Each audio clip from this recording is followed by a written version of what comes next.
13 Bannerman Road. You're listening to a mostly harmless cutaway. Mostly harmless. Mostly harmless? Oh, come. I think that's pretty good coverage for a disintegrated pile of rubble.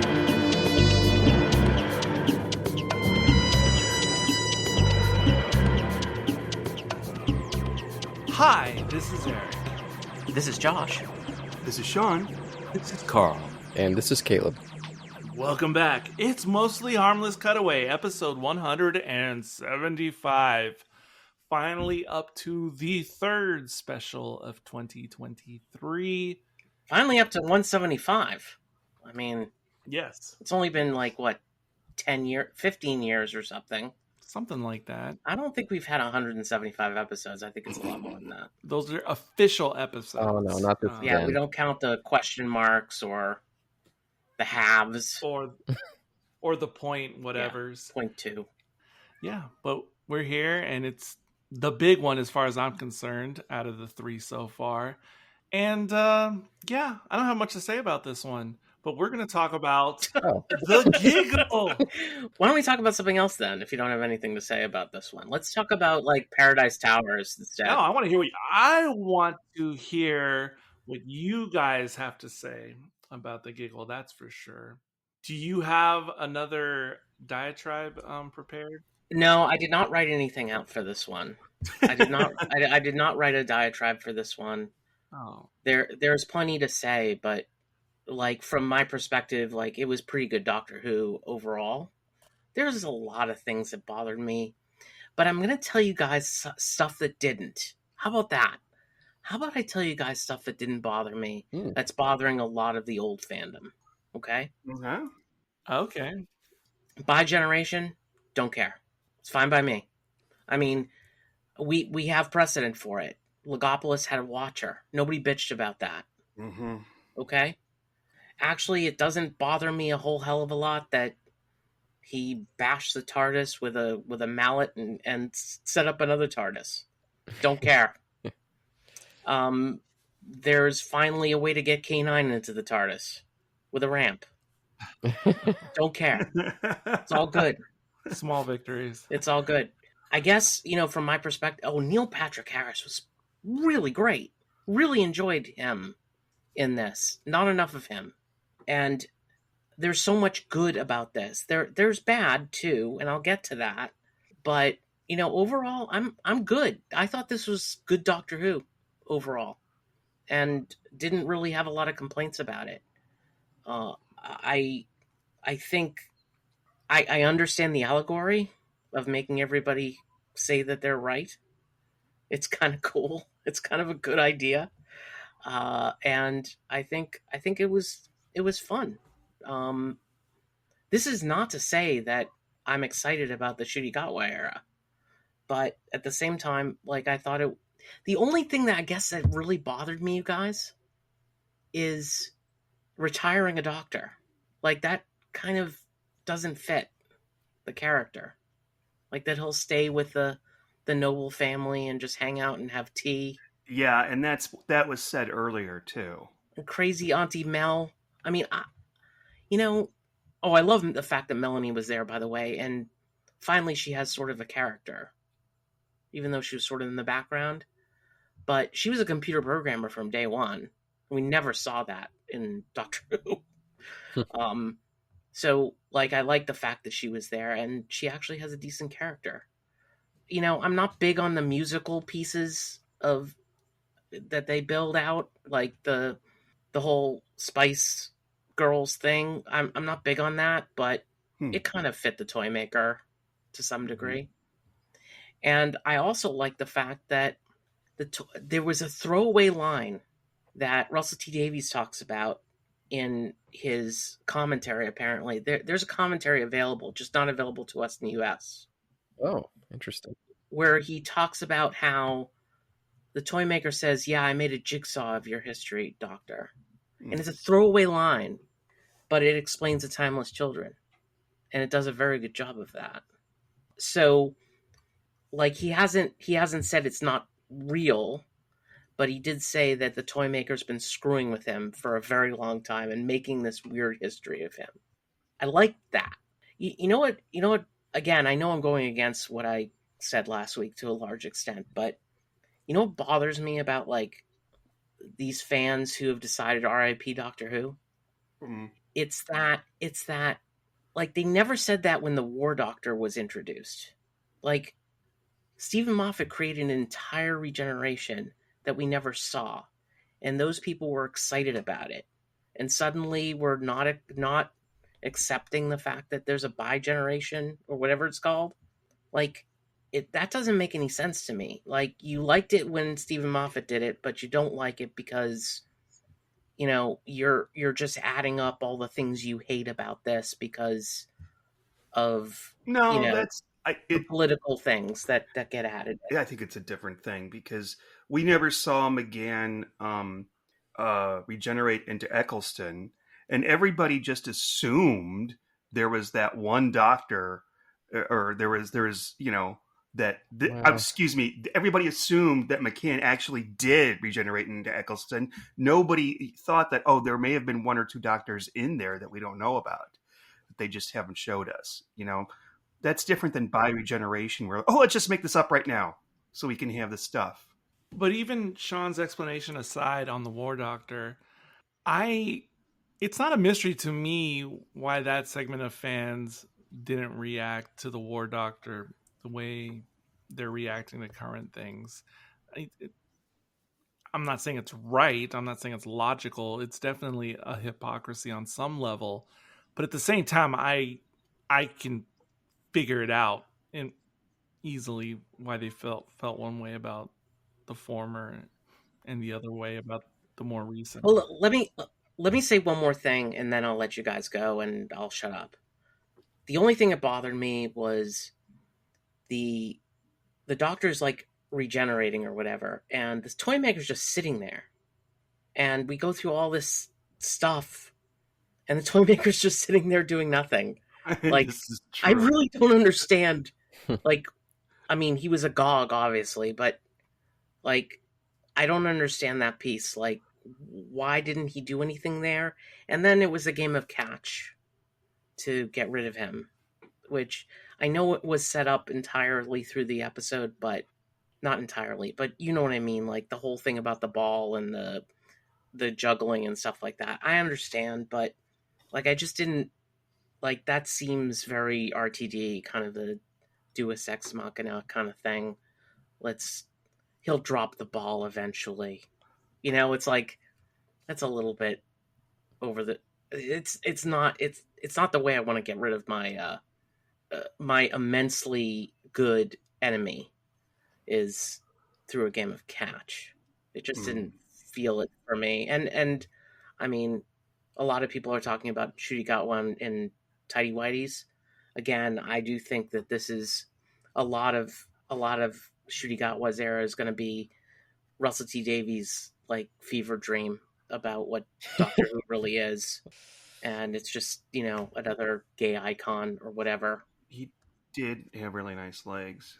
It's gonna be the new Adric for JNT. I'm telling you right now, like Russell T Davies loved him and his little tidy whities. I mean, that was like, he wrote that in. I thought it was just cool, agenda aside. Anyway, that's all. That's basically no diatribe, no written out anything. That's kind of how I feel about it. Good Doctor Who, really good. It's so nice to see good Doctor Who. I just wanted to say on the final game, I too, in my mind, would have liked something else other than catch, like something a little bit more epic or involved. But at the same time, Sean got me to check out the I was going to say Squidward Games, the Squid Games challenge on Netflix, and it's really good. Was Shooty in that?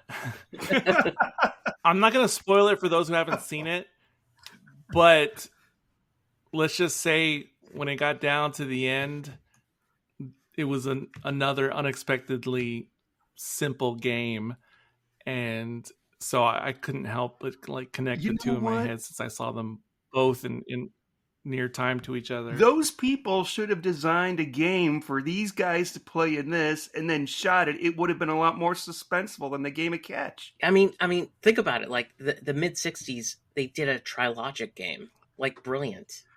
Like, I mean, and I don't know. At the same time, They could have pulled out that game from the Twin Dilemma. who knows what the hell that was? Chinese space checkers. Space checkers. I kind of like it because you can tell that the Doctor just doesn't really want to have to participate with this guy. Like, he doesn't respect him, doesn't really want to... Like, the first game that he chooses is just, okay, let's just draw cards. Like, he has no interest in being a part of this guy's games. So I like that he goes for the more simple one to end it. I think it was simple for That's a good answer. the whole plot. But by the way, love the puppet show. Was all over the puppet show. I thought that that was one of my favorite parts of the episode, and I was literally laughing out loud. Absolutely. When he switched his accent and stuff like that. Although the German accent was way over the top, very, very beer fest. Yeah, and by the way, all the things he was pointing out during that play is one of the things that always drove me crazy about the Moffat era. It's like, oh, let's give the companions a tragic ending, but then let's add some sort of bullshit happy twist on the end. So I like that RTD was almost like needling him a little bit. He was totally needling him. Well, that is true, but then again, I mean, the precedent was sort of set with Donna before Moffat took over, and it wasn't the same, but it was another have your cake and eat it too with the end of but it's every companion Rose and the first alternate Doctor that Moffat had. Every companion that Moffat had an ending that was, they had to leave, but they weren't really dead. You can't see my quotation fingers. And how was it that Nicola Bryant left again? She was a warrior princess. Sure. Let's not bring that up. Oh, no. How dare you? She lived happily ever after. But RTD did explain one other thing, guys, and I don't know how you feel about this, but now that he bi-generated, apparently every Doctor before him is now bi-generated. Oh, yeah. Okay, I was going to bring that up later, but... Oh, please. Oh, I can't. Since you brought it up, that was... Okay, so, similar to Josh, overall, I like this episode. I didn't really have too many issues, if at all. But once again, when it comes to the RTD side commentary, because that is during that live behind the couch commentary, which there's one for all the new episodes, at least on the BBC iPlayer. And see, that's the thing. Like, the episode was completely fine with me. It's his comments that sort of bother me. I mean, I kind of think a lot of his comments, not just in that commentary, but the other recent ones, I still can't tell if he's just saying things in the moment or if he's really being serious, like he's fleshed it out in his head. I still haven't determined that yet. No, he's thought it through. He's thought it through. I doubt it. Okay, my opinion is I'm not sure. Or if he's just saying a bunch of things, not just in this one, but even in the Davros one. I mean, Destination Skaro and whatever. But so during the commentary for this one, he says, according to him, that during the bi-generation that we see in the episode, that simultaneously all the previous iterations of the Doctor are also undergoing a bi-generation, so that every Doctor, like Tom Baker and everybody else, is having another Doctor split out of them at the same moment. I don't know what that means. I mean, I don't know what that means. Are they spawning completely new Doctors we've never seen before? It explains their Tales of the TARDIS thing. Okay. I mean, it does, but again, like it's silly. And by the way, what it does is it removes the sadness, the bittersweetness it removes the bitter of the bittersweetness of losing a Doctor at the end of his time. And also, initially with the bi-generation, for some reason in my head, and when they were talking about, you need to rest, you're looking really thin, you're thin as a pin and all that, I thought what was going to happen was that somehow the 15th Doctor was now going to have a finite life and like live a natural life. I thought that's what everything was steering towards in those conversations at that time. But okay, obviously I don't think that's the case now, which led me to wonder, so if some harm or something befalls the 15th Doctor, will he then at that point also regenerate into Shurigawa, or will he regenerate into a completely? I don't know, and I don't even want an answer. You mean the 14th Doctor? You mean the 14th Doctor? So in other words, David Tennant will I'm sorry, yes, the 14th is what I meant. And I don't even really want to know the answer. I hope it's never addressed again, actually. But I still can't help but think about it. Yeah, I guess I'll go next. Yeah, I definitely echo a lot of what you guys are saying. I think that out of these three, this was easily the best one. Neil Patrick Harris is such a fun villain in this. I don't even care if it gets a little bit too ridiculous with the dance. Like, I think New Doctor Who has done a little bit too much villain dancing, but this one was just fun enough that I could give it a pass. But and yeah, I'm also on the same page of really not caring at all about the bi-generation. I was one of the people out there at the time of the War Doctor. That was actually what finally, where I was like, okay, this New Doctor is just fanfic, and I thrown up my hands, and I just don't care anymore. And so I've been there ever since, and for this, I'm like, okay, still in the fanfic, but maybe this will give them a chance for David Tennant to show up for another fun little pairing of the two of them, and I'm okay with that. So, yeah, overall, I don't really have very many negative takes. I've maybe some subtle ones here or there, like this was kind of the first time that I realized, like, every time I see Kate Stewart show up, like, why aren't I ever excited for this character? Why aren't I? Thank you. Oh my gosh. Yes. Too true. Too true. Yeah. Too true. But otherwise, I really like seeing Mel back, and Shirley was fun again. So yeah, overall pretty positive. That's interesting that you bring that up, Caleb, because I feel exactly the same way. It's so weird. Like, I don't get excited about Kate Stewart at all. I get mildly excited when she shows up, but mainly it's because she reminds me of who her fictional father is supposed to be. Like how? That's pretty much the Brigadier right there. Like, oh, he's great at first. Yeah. Like, oh, it's him again.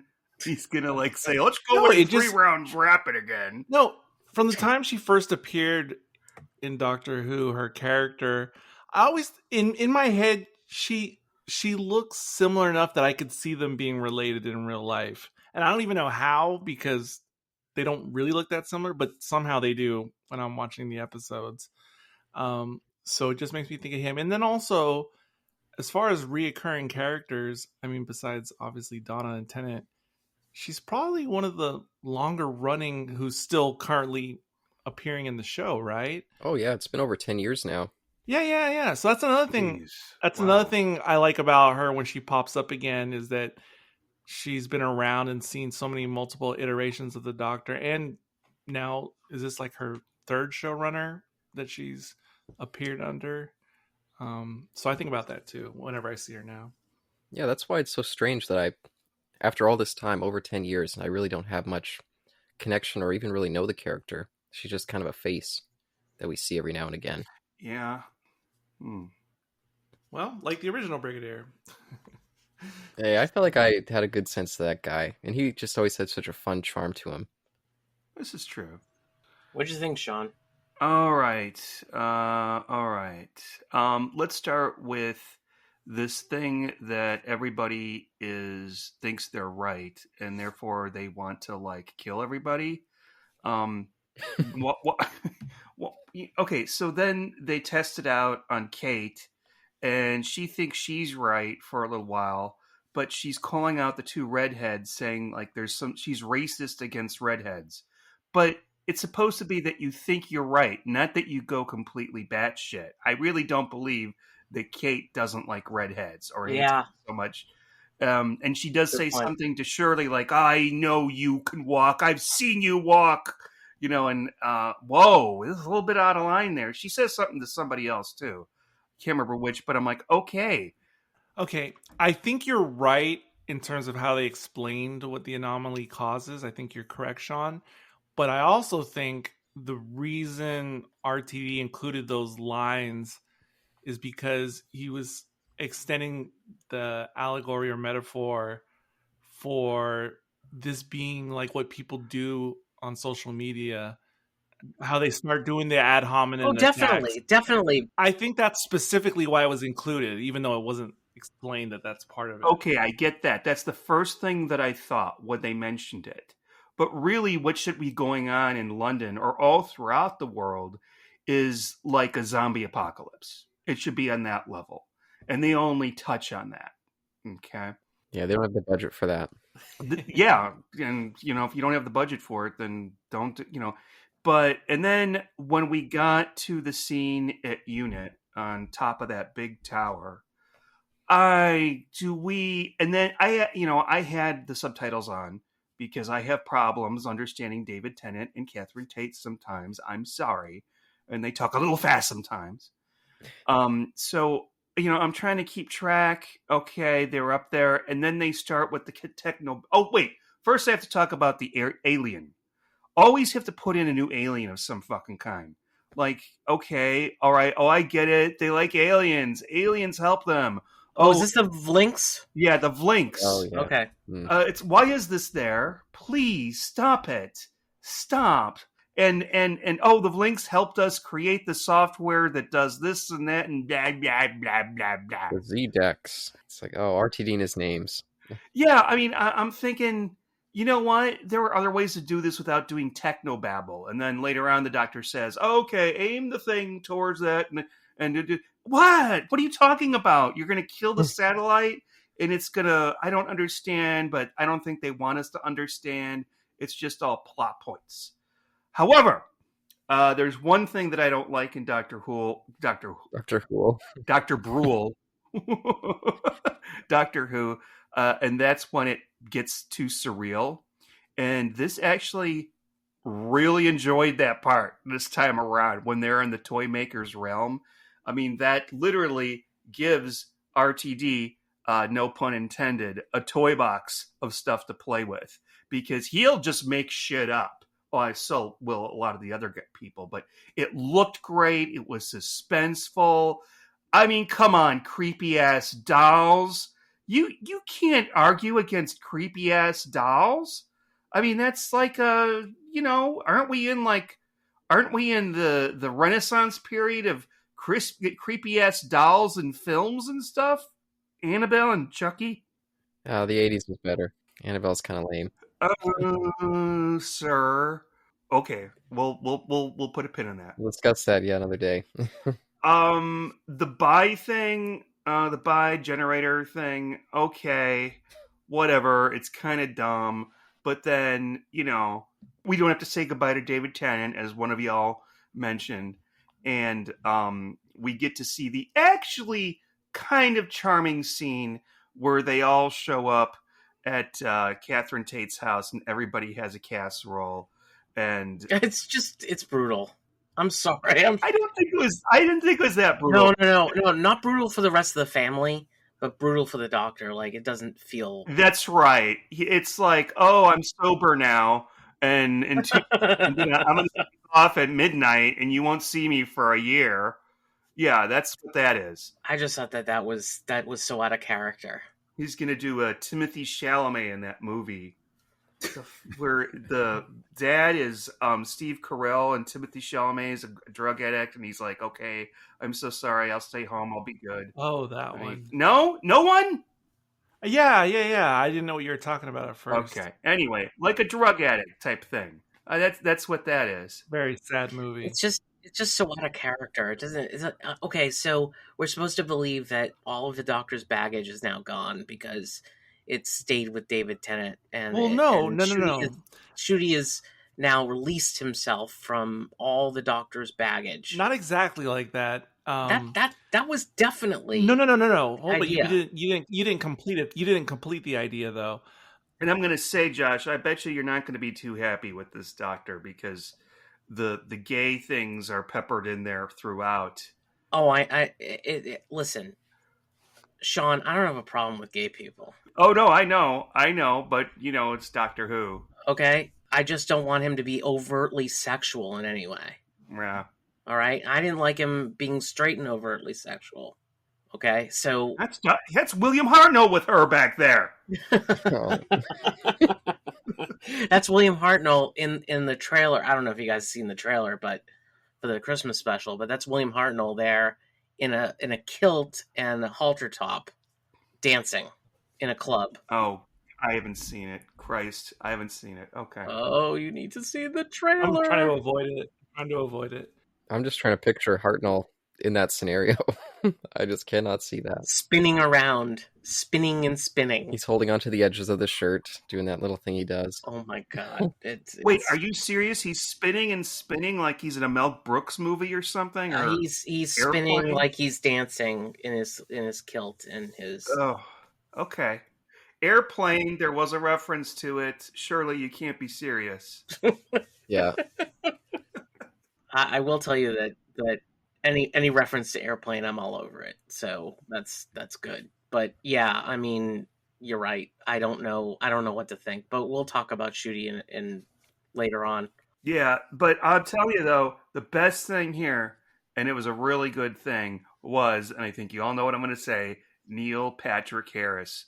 I am not a fan of Neil Patrick Harris. I've heard that he's like a dick in real life and all that.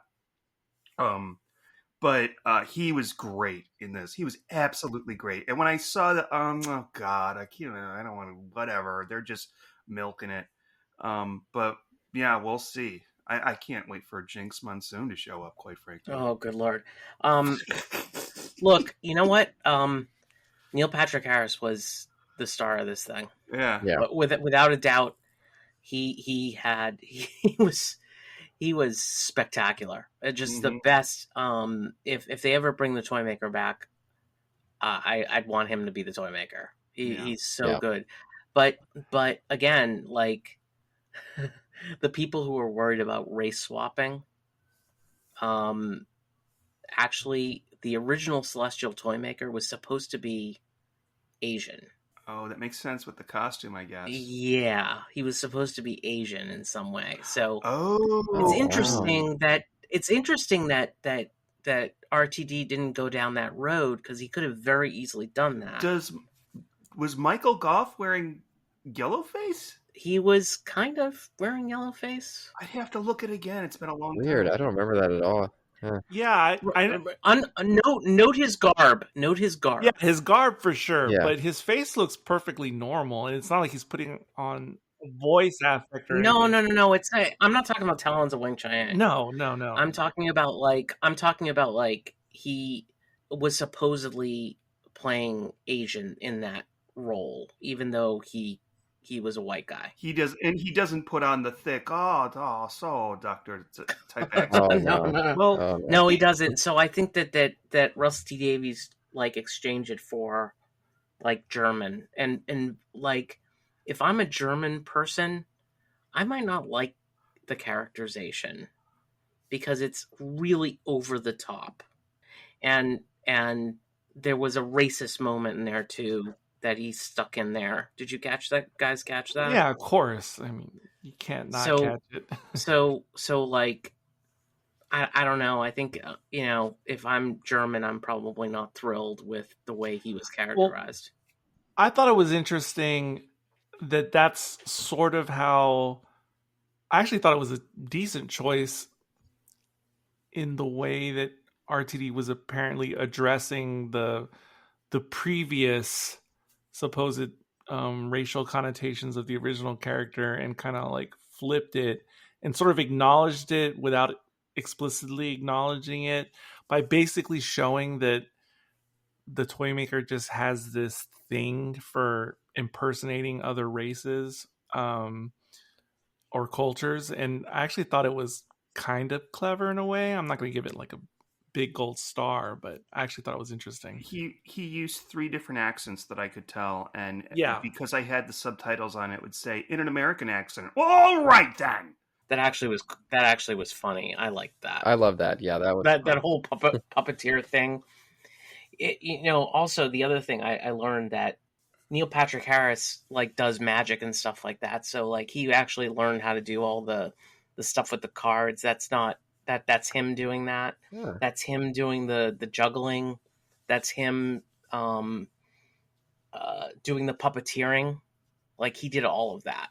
He loved doing this, I bet. That's just, to me, that's amazing. Like you can't really find a lot of actors who can do all of that stuff. And so he's definitely a great choice for this role. And Carl, Yeah, it's probably the best stunt casting of New Who that I can think of off the top of my head. And there's been some bad ones in New Who as well. We should learn from Carl what he's thinking. there you go. Thank you. So when I watch Superman, I enjoy Superman. I like all the various series, animated and whatnot. There's one character I'm not a huge fan of. And whenever he shows up on Superman, I go, oh, crap. Here we go. Of all the characters on Superman that I do not like, Mxyzptlk is the one that I do not like the most. It is not just the magical aspect of the character that disturbs me. I'm a sci-fi fan. I like, technology and all that kind of stuff. It is that whenever Mxyzptlk appears in a Superman episode, whatever the threat, whatever the challenge is, whatever is going down or going wrong, or whatever chaos he causes, you always know that the episode has got to end with them tricking him back into a box. And it creates this claustrophobic edge around every single... It doesn't matter what the problem is, doesn't matter what the threat is, doesn't matter what's going on in the episode. You just know that at the end of the episode, somebody's going to trick him into saying the name, and then boom, he's back in the hat, back in the box. He disappears in the bottle. And I find this limiting when I watch the episodes, because I'm like, I know where this is going to go. I know where this is going to go.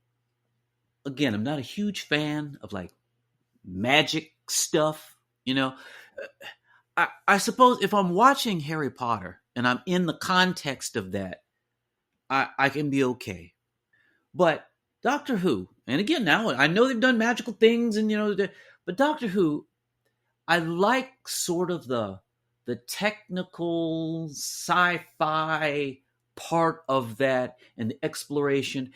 And one of the things that I like about science fiction is that, when they're trying to have a bit of consistency about what's going on. Even the technobabble builds on things and sort of makes a consistent picture.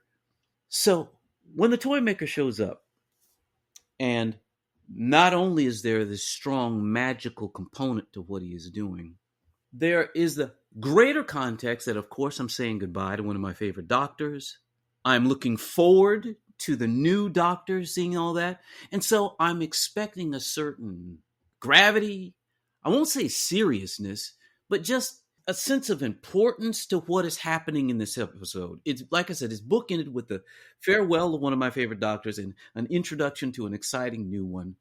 So I'm expecting this major clash, big old combat, some kind of a, world-altering challenge or danger. They spent a lot of this episode telling us why the toy maker is so dangerous. Oh, the toy maker is dangerous. He's got galactic, intergalactic, metaphysical power. Oh, he's turning all of humanity against it. And I'm watching it, and every threat felt small that the toy maker is in. And I'm trying to get into this because actually I do like Neil Patrick Harris. I'm a fan. And so I'm trying. I thought he was, had the right look and all that. I'm down with it. But in terms of the feel of what was going on in this episode, I kept trying to find the bigness that aligned with what was going on, or what was supposed to be going on. They bring this character back from years ago. The goodbye to one big Doctor, hello to the new Doctor. All of this stuff is happening, and I was waiting for that bigness to be in this episode. You didn't like the mavity of the situation. I mean, it totally lacked mavity. Totally lacked mavity. Oh dear. And I was, and like, multiple little things, big things. I got really excited about the concept of what they were trying to do with Stooky Bill. I mean, I like if you can bring in actual historical stuff and trying to, make that into a story element. I'm like, okay. So I'm trying to roll with Stooky Bill. And they got the idea of, again, I'm trying to roll with the magical component of this, but, somehow the energy of Stooky Bill is in all televisions throughout all time. I'm trying, people. I'm trying. Hey, listen, you know what? You're going to see next year or coming up. They are moving way closer to fantasy versus science fiction. Okay, well. That's been mentioned that, even in the Christmas special, you're going to see goblins like the Meep. I think they've already made this move personally, but Yeah, Stephen Moffat. They really have. They truly have. Like we've got the the aliens with the big arms and the Meep and the Christmas special is going to have the goblins or whatever the hell they are. Like we're moving towards Disney Who like at millions of miles an hour right now. It's going to be all fantasy. But Disney's capable of making sci-fi and other things. It doesn't always have to be the Hanna-Barbera version of things, right? Because, Hanna-Barbera, they always have to have some kind of like an animal random thrown in there doing something, like a purple gorilla for no good reason. The same thing we got with our alien here. It's like, what is he doing? He's just back there at Gleek. He's in the... Anyway, so I kept seeing elements. They were like pieces of things, Stooky Bill concept, I kind of, it was an exciting prospect. I liked the puppetry imagery that they were doing in there. I felt the creepiness of that. And so, are we going to go scary with this? Are we going to go dark with this? And every time it would just get kind of there, and then it would veer off into some other direction. And I couldn't pull all the pieces together. So again, once again, I like Neil Patrick Harris, and I'm trying to roll with the concept of the toy maker. I could not understand really what the sufficient threat was that he was posed. They kept trying to tell me what it was, and every time they described it, or every time they said it, or tried to show it, they pushed a guy off the cliff. He touches him, he turned the balls. I'm sorry, he's dead because he's so bad. He's just really this is terrible. The toy maker is. I'm like, No, you're right. Like, so Carl, like the plane coming down, like they tried to make it bigger because the plane came down and stuff like that. Like, I see exactly what you're saying here, which is like, if everybody thinks that they're right, like what is exactly, even though they're like yelling at each other, like what is the massive threat here? It is what it is now. Well, I think and I think that's maybe his point. It maybe like just is now. It's a joke, though. That's the thing. It's a joke. Ha, the internet. It's like that. I would really rather just have them all have a rage virus. Yeah, like it's 28 days later or something. I would have taken that. Yeah, you know what? That would have been much better. Like, you're right. Yeah, doesn't that just seem simpler to implement, right? This is what I mean. It's like I keep seeing pieces of things, but they don't fit together. Yeah, and they don't create a consistent feel of thread of dread. Even they don't like all feel like they're coming from the toy maker. They just kind of feel like random things. One's kind of mystical, one is psychological, but it doesn't feel like it's related. So in big ways, the story pieces didn't feel like they were coming together. I didn't really get a sense of the overall threat from the toy maker. And let me tell you, occasionally I can be down with chaos. If the villain does it right, for example, it's a clear example, perfect example, Heath Ledger is the Joker. Yeah, the Joker. Heath Ledger is the Joker. Now, I'm not a fan of chaos, right? I don't like that, and I don't like that as a plot point or a strategy of villainy or whatnot. But the way Heath Ledger played the Joker, he almost made the chaos understandable. He almost made it justifiable. When you watch that, you're like, maybe he's got a point there. So if you're gonna do chaos, give me something. Show me why this is his motivation. Show me why this has such a big threat. And again, like I said, it was just pieces, and none of it seemed to really fit well together.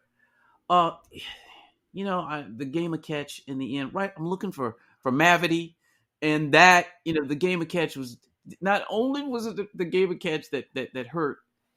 They weren't actually catch. They were fake catching. Yes, they were pretend catching in the catch game of life or death of all things. I mean, can I at least get a real catch? Is that?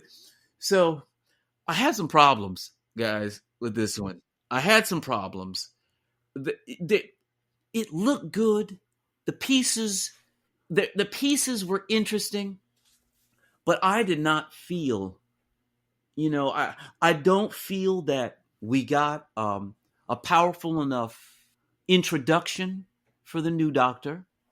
I don't feel that we got an emotional, a real strong farewell to Tennant's Doctor. For all the things you all are talking about, casseroles and dinner, and you just look bored. It was the end. It was the end of The Godfather. That's where I think they got that from. Oh, you mean Sopranos? That's probably more like it. I mean, think about it. Like, normally when you lose a Doctor, there's some sadness there. Yes. Yes.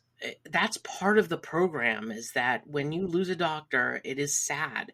But if you keep the Doctor alive after he's been killed, you're not getting that. You're losing that. That time that Sylvester McCoy fell off a bike with a wig on, I was crying. I couldn't hold it together for a week. Hey, come on.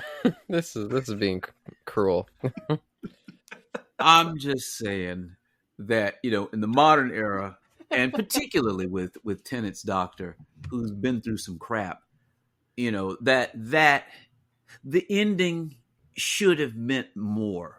There should have been, and you know what? I honestly, we didn't even have to kill him. I'm not insisting that he die, but something about how we should have said goodbye to him.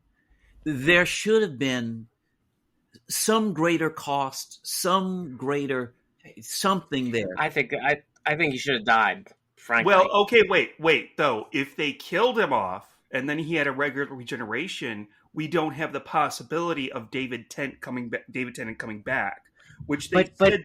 No. Russell T Davies has said that there's no plans to bring David Tennant back right now. That's whatever. That's like, Yeah, I think he's lying again. But, I mean, right now you could bring back Colin Baker right now. And no, come on. Although he doesn't have a TARDIS, apparently. Only David Tennant does. They left it open-ended as to what would happen to that. And I think it was a pretty cool introduction of the 15th Doctor. I like that the TARDIS is the same, except he's got a jukebox. I'm not going to say anything about the tighty-whities. They didn't seem that tight to me, but whatever. I think we're going to see... Well, I wasn't looking that hard, Sean. We're going to see... I was. Yeah, and by the way, once again, another instance of just clothes regenerating. And no explanation. It's just, okay. Yeah, again, I agree, Caleb, 100%. The whole clothes regeneration is crazy. Wait, the clothes didn't regenerate. No, they do not. They do not. Oh, wait. No, I said they did not in this episode. Okay, clothes do not regenerate. That's crazy. Right. They did in that previous episode, but I don't think they did in this episode. It's fascinating. Why was there two shirts? Because if David Tennant's white shirt was gone, then yeah, but both of them had the white shirt. That would have made sense. No, I just took it as that was an undershirt he was wearing. What? He was wearing an undershirt. The shirt that Tennant has after by whatever. But they're both dress shirts. Yeah, and one is wearing trainers, one is barefoot. It's almost like they split the clothes. No, Caleb, did you say they're both dress shirts? Yeah, they're both in the dress shirt. No, they're different. They're different. Tennant's wearing a undershirt. You can tell there's no collar to it. Yeah. Oh, okay. Oh, wow. He must be hot all the time running around that. They split the clothes because it's the best. Yeah, exactly. I thought that was clever, by the way, the splitting of the clothes. Well, what about the shoes then? They switched. The shoes were on. Shooty's wearing them. Shooty's wearing the shoes, and he's barefoot. Oh, okay. Wow, I must have been drunk. Well, I was drunk when I was watching it, but yeah, everything was split. Carl, I want to go back to something that you said. You talked about the giggle itself, the puppet, and the thing. Kind of effective and cool, but really, if I were to ask you to explain how that made everybody crazy or made everybody think they're right or whatever. Would you be able to repeat that back to me? No. I'm not challenging your scientific knowledge or anything like that. Yeah, or but how the television signal gets into like a computer monitor and a cell phone. Yeah, I mean, I that's what it would sound like if I was trying to do this, and it just, no, I don't understand, why, like, the voodoo doll had infected all television screens, and that psyche had been distributed amongst all of humanity to be unleashed at some point in the future. Over 100 years. Over 100 years. I don't understand that. I wish they could have just done it differently. Like, there is a meteor exploded and had a bomb in it that had something that made everybody get infected with the that's easier than whatever the fuck this is. And they had to have the creepy laugh and all that. I don't even try to understand these things scientifically. Oh, here we go. I mean, not just in this episode, but in plenty of others. But I know they mentioned the Archangel network in the episode, and of course that's a bit similar. Yes. And don't ask me how that works either. Oh wait, it's all similar to that particular episode. Right. Like right. up to getting the gold tooth with the ring. No, yeah. Yes. But also, I'm also thinking of when it comes to Stooky Bill is stuff like the Weeping Angel that was in the recording. Oh God, or terrible. The What? silence being like snuck into the moon landing. Oh God, Jesus. Okay, It's all terrible. Yeah, don't bring up this stuff. Yeah, this makes me very frustrated. Yes, but to me, it's all under the same folder. And again, I don't know how any of those other things work, but They didn't. I just filed under that. It's just another X file. But I actually agree with you, Eric. Yeah, when it comes to this kind of stuff, I'm just like, okay, I'm watching new Doctor Who. Okay. You can either spend 20 minutes figuring out all the ways that this doesn't make sense, or you can just throw your hands in the air and say, okay, this is some stupid fanfic. Yeah, I just throw my hands in the air. Well, you know what? There is a part of it that does make me do that. I did that with the last episode, but I thought it was a little bit heavy here. And, ever since the Pandorica opens or closes or whatever the fuck it's called, it doesn't make any sense. And it's like, hello, guys, are you telling me that the Ice Warriors, the Cybermen, the Daleks, everybody got together without destroying each other at all and made a huge plan to imprison that? No, this is the most... And they all just got in their spaceships and flew off. And nobody did anything. It doesn't... Oh, and Rory stood outside the thing for, 5,000 years because he's made out of plastic. Hate that. We could do examples of this zany stuff like forever. I know. But I get frustrated that sometimes I feel I was the only person, or podcaster at least, that hated that.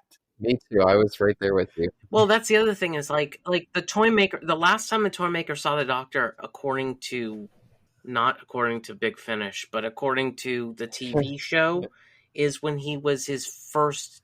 I'm going to say his first body. Yeah, first Doctor. First Doctor. He's still the first Doctor. So the toy maker has been preparing all this since he was the first Doctor, which is now 2 billion years.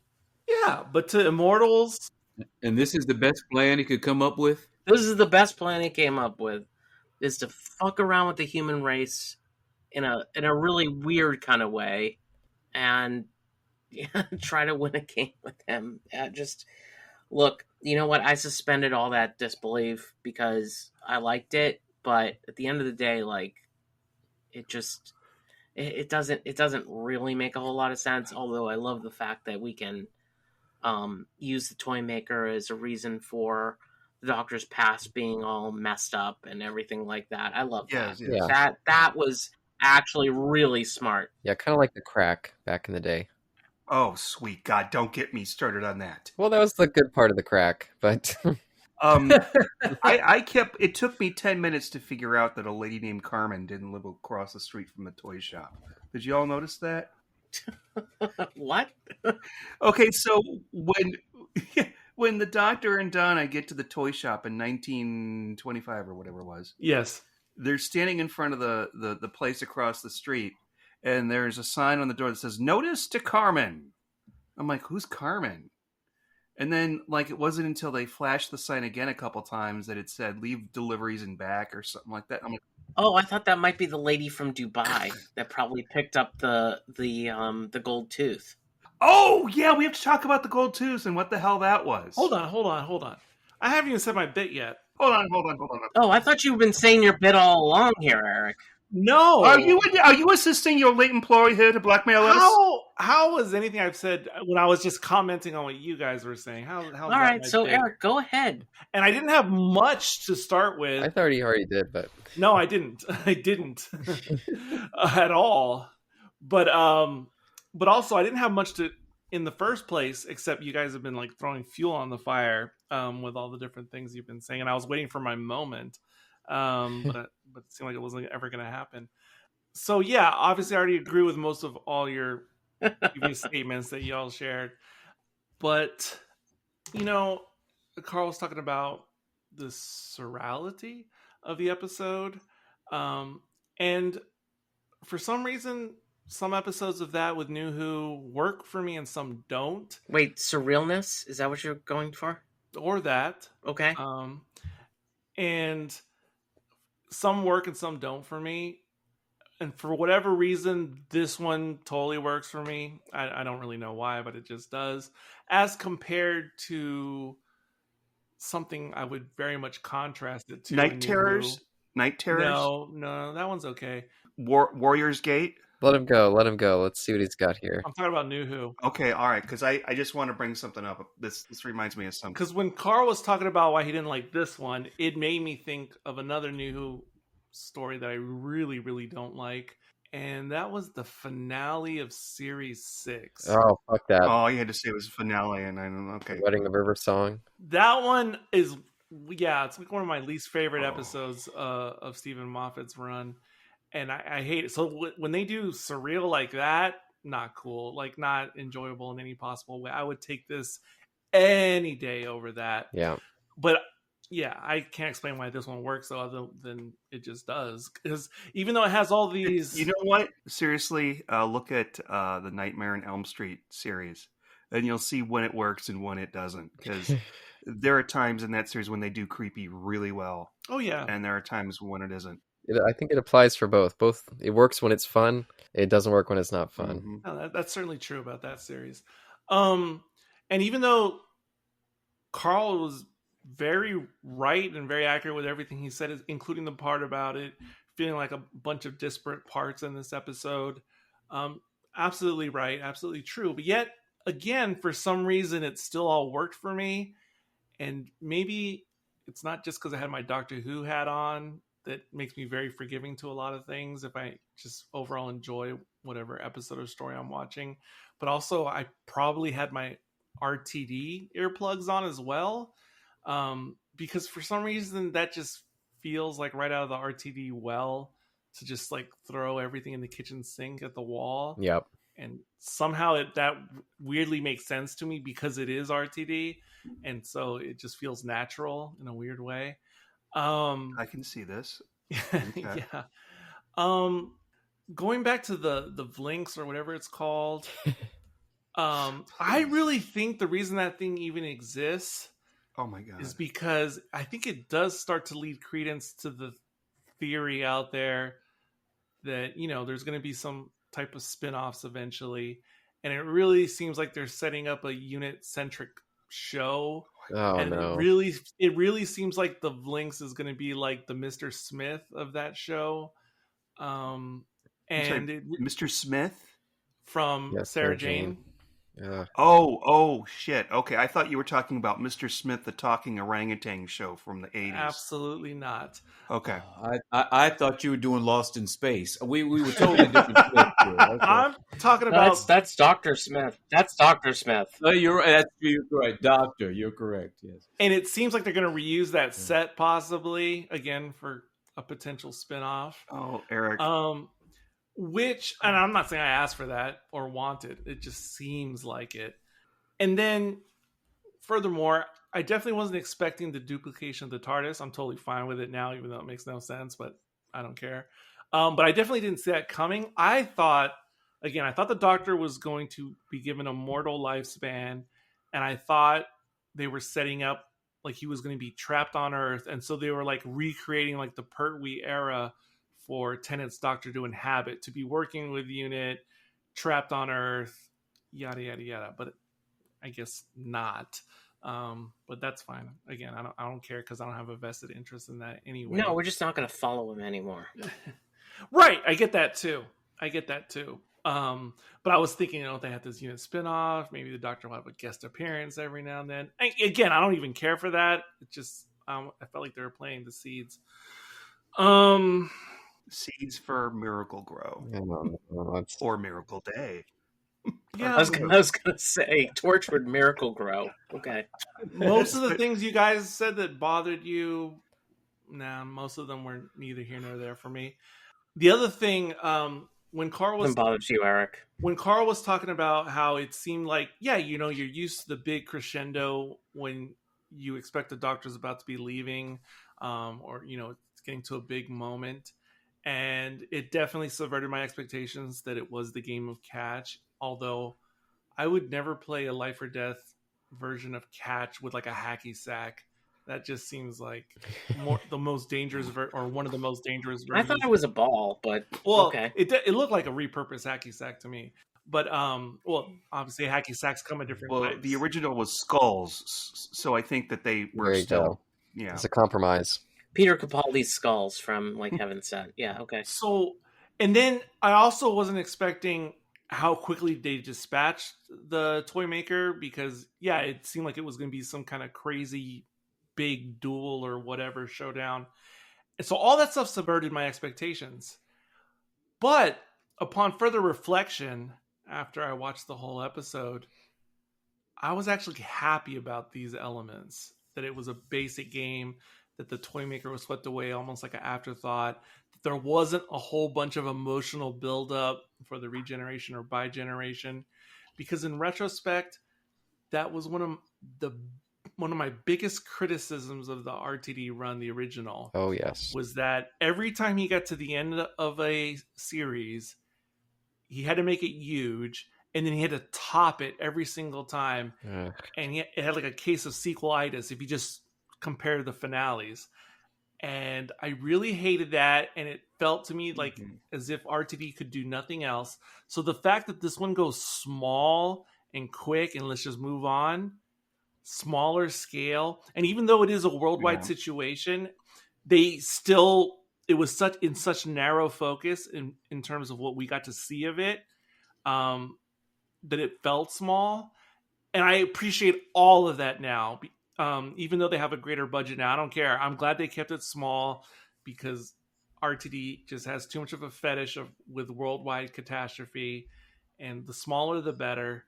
But it was a worldwide catastrophe. Yes, it was. I said that. But what we saw of it made it seem small, as if they didn't have the budget or whatever, which I'm happy for now in retrospect.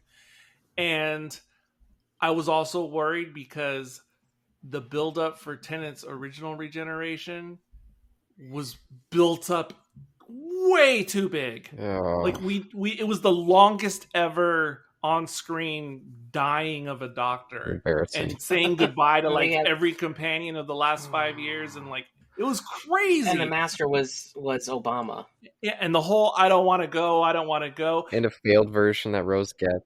I understand, but it was really nice seeing all those people again. No, it was fine, but I was afraid RTD was going to try to top that, and that was my biggest fear. Okay, that was my biggest fear in this episode. And so the fact that he did the opposite and just did it so quick and yada yada, let's go. I was like, that is a relief. That is refreshing for me that RTD just made it so quick and easy. I think it's so much better. He made it quick and easy because he wanted Shooty so bad. If he made this episode really over the top in the RTD way, God forbid what he would do at the end of Shooty's first series. Like, because then he would try to go even bigger, and that's way too much. So I'm glad he's. Oh, you never know. We don't know what that series looks like. Well, yet. I know. But again, if this one would have been crazy, super crazy, then that would have been super duper crazy. So I'm glad we're at least taking a break, because it's not really a season finale. This is just like the end of the preamble. Just slightly crazy, not super duper crazy. Yes. Okay. So That I makes was sense. really glad that everything was just kind of like done quickly and to the point. But it wasn't quickly and to the point. It had that whole, like, pull my arm, pull my finger, pull my penis. I don't remember that scene. Oh no. I'm saying relative. I'm saying relative to what Well, I mean, it came out of his penis. I was saying relative to what Carl was saying about how the whole affair seemed relatively small. And again, comparing it to the previous RTD regenerations, etc., it was small in that way compared to. You guys didn't notice that they were connected at the waist? No, but Eric, I totally agree with you. And the expectations, because I came in nervous. I was like, oh, great. Is this going to be another just complete masturbatory disaster? Yes, so did I. Yes. I think I used the word turd. Oh, no, but there was some masturbatory stuff in there, without a doubt. Definitely. Oh, the techno babble. No, I'm talking about, like, you know, like RTD wanting Shooty to be in his tighty whities. I mean, there's all kinds of masturbatory stuff there. I mean, they left him in his tighty whities the entire time. Oh no, it's not. No, it's more like RTD showcasing his. I would say that the puppet show might be a little bit masturbatory because he's kind of enjoying. There's a mirth in like pissing off Moffat, just like you said. I mean, I guess I'm looking at masturbatory as being like literal. Well, I'm thinking of like, was it the Last of the Time Lords when the Doctor's like this little Dobby, and what do they all have to like pray to him? Yeah, pray to their god, the Doctor. Oh my god, that's pretty bad. See, those are much worse things. And also, it wasn't like he was like taking a shower right after by generation. Oh, I'm sure that was a consideration. Yeah, no. I thought all the. So I'm sure there was a positive possibility that might have occurred. So let me just say a few things about Shooty, and then I will rest. There you go. With my diatribe, I thought it was interesting how, off the top of my head, he seems like one of the most sure doctors right out of the gate. Because we're so used to this, like, we have a whole episode or story where the Doctor's figuring himself out. He's not all together. And who knows? Maybe something's going to happen in the next episode that he kind of, like, gets a little wonky again. Or maybe there won't. I don't know. But one... that's the point. That was the point. This one just came out of the chute like, I am ready for action. Even more ready for action than the original Doctor, or the previous Doctor. And I thought that was cool. But that's the point. Like, that's the point they were trying to make. He's going out there without all this baggage. Yes, absolutely. He's leaving the baggage aside. Yes, to live at the Nobles. Yes, I absolutely agree. And actually, I love that idea.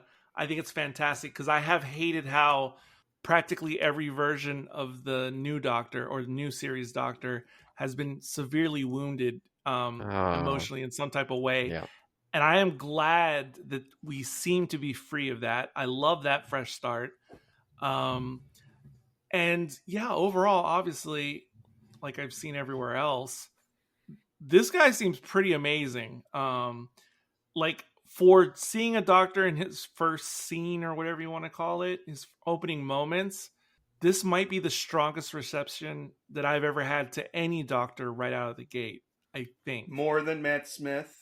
Yeah. Do you mean you personally, or the wider internet? I wasn't quite sure you meant there. No, because like when Eccleston came around, or Tennant. Well, I mean, RTD set it up that he was a dark figure and that he had to deal with a situation. So RTD set all that shit up. I'm not complaining about that, but the thing is that all that baggage, and it's all gone away. And the thing is that setup, living at the Noble's house, endured for how many Doctor iterations? Yeah, it's fine if you just do it with the 9th Doctor, but it endured through every iteration that we've seen in the modern series. Yeah, unfortunately. And that was tiring. Fine, but you're ruining an aspect that you've built through the entire modern series. But it was terrible. It should have never been there. Absolutely not how I feel. I feel this is repairing an aspect that's been ongoing throughout the new series. So it's bringing us back to, every regeneration prior, which in the classic series where, it's always, everything is out there new and, yeah, like, that's good. like Tom Baker. Tom Baker didn't feel the pain of John Pertwee, etc. Yes! You know, That was better. That is good. That was much better. That is good. Yeah. That is much better. I agree with Caleb again. Yes, absolutely. Because what was happening before in the new series, not good. Not a fan. What I was saying was, I'm saying like with Eccleston, Tennant, Matt Smith was probably my favorite before this, like right out the gate. But even Capaldi, there was still a warm-up period for me personally to think, oh yeah, I really like this guy or this gal. But I think Ncuti has been by far the fastest new Doctor that I immediately just like loved, like right from the very beginning. Then RTD did his job. And oh yeah, I agree. In terms of casting the new face, and oh yeah. And let me ask you this, Eric. If this was a Jodie Whittaker adventure, don't worry about her and facing. Just pretend that it was just a regular regeneration. From Jodie to him, do you think it would have been the same? Is it the same story? Just minus the bi-generation? It's the same story. I mean, I'm sequestering. So if Jodie had turned right into Ncuti, mm-hmm. and if Ncuti brought the same type of energy and performance as he did in this episode, then yes, I think I still. Oh wait, let me wait. I don't think it would have worked the same because the whole idea was the David Tennant face. We still have the bi-generation, but it's Jodie. And it's Ncuti, and I would still like Ncuti, but if a Doctor's going to hang around indefinitely, I'd much rather it be Tennant than Jodie. Okay, that good. would be my only problem with that. Good. But Ncuti, I would love regardless. I completely agree. It's kind of funky from a continuity standpoint in canon and all that shit, but it worked. I really don't mind it. Oh, I'm totally fine with the bi-generation we got. Well, it explains the old face. Right? Kind of. Like it's taking all that shit away, and then we can move on. All that old face stuff in the episode, the explanation, I mean, that's good enough for me. I have no issues with any of that stuff. It's fine. I don't care. It's fine. I overall, I'm surprised how much I'm enjoying this whole bi-generation situation. Just leave out the part about all the other Doctors splitting. I don't even want to deal with that. Yeah, that's not canon. That's just what's in episode. Puffery for an interview. What's in episode? If you would have told me a year ago this is what was going to happen, I would have been scared out of my pants. But having seen the episode, I am perfectly fine with this whole bi-generation thing, whatever it is, however it works. Yeah, I'm just not buying the Doctor hanging out on Earth with his TARDIS and living with the nobles. I'm just not buying that. They're going to do something with that. Oh yeah, and that's the one little thing I wanted to address from Josh's thing earlier, because you were saying like, how does he all of a sudden move on like no baggage? I mean, that was explained in the episode when he's talking about the doing rehab out of order. So the this current version of the Tennant Doctor hasn't done the steps yet or the work to fix himself, but Ncuti is saying, but you will. And now I am the version of you after you work through the steps. And I was like, okay, I'm cool with that too. Yeah, and just in terms of the maybe not being in character for him to want to stay on Earth, David Tennant in particular seemed like he always loved the domestics or I guess the 10th Doctor, 14th Doctor, whatever. That's true. So if anyone was going to do it, it's him. But also think about the 12th Doctor who just willingly stayed on Earth for like 50 years to keep an eye on Missy. So in the new series... Yeah, well, I mean, again, he's stayed on Earth for a long time before. Like, it's happened before. Yeah, but not willingly. And you know what? Capaldi didn't exactly, like, never use his TARDIS over that period. Like... Yeah, and this guy's using his TARDIS too. I just look, at the end of the day, like, my preference would have been a David Tennant death. But I mean, I get what they're trying to do. They're rebooting the entire series. Well, I don't know about that. You know, they're doing everything to I'd like reboot. to think they are. I'd like to think they're not planning that, but it's money in the bank. It's insurance. They're rebooting everything. No. The old Doctor is dead. Long live the old Doctor. I'd like to think they're rebooting. They're rebooting this series, and Ncuti is it's series 1. I actually have a fear of what Caleb might have as well. I don't know. But I have a feeling that it feels like a reboot, but it's going to be the same old RTD. I much rather have this sort of wipe the slate clean. I'm more in favor of that. Well, wipe the slate clean and then present it with Disney's money. So what we're gonna see over the next several episodes is a much bigger push towards fantasy, less about hard science fiction. Wait and a minute. I have wait. I want to stop. You said it before, Josh, and I had this question. I didn't ask it then. I don't know the answer. Maybe you do. How much money is, besides money spent? £100 million. Okay. So they're going to blackmail the makers of the show into, okay, put this in your story. No. They're not going to blackmail them. I don't think they need to. They're all on the same page.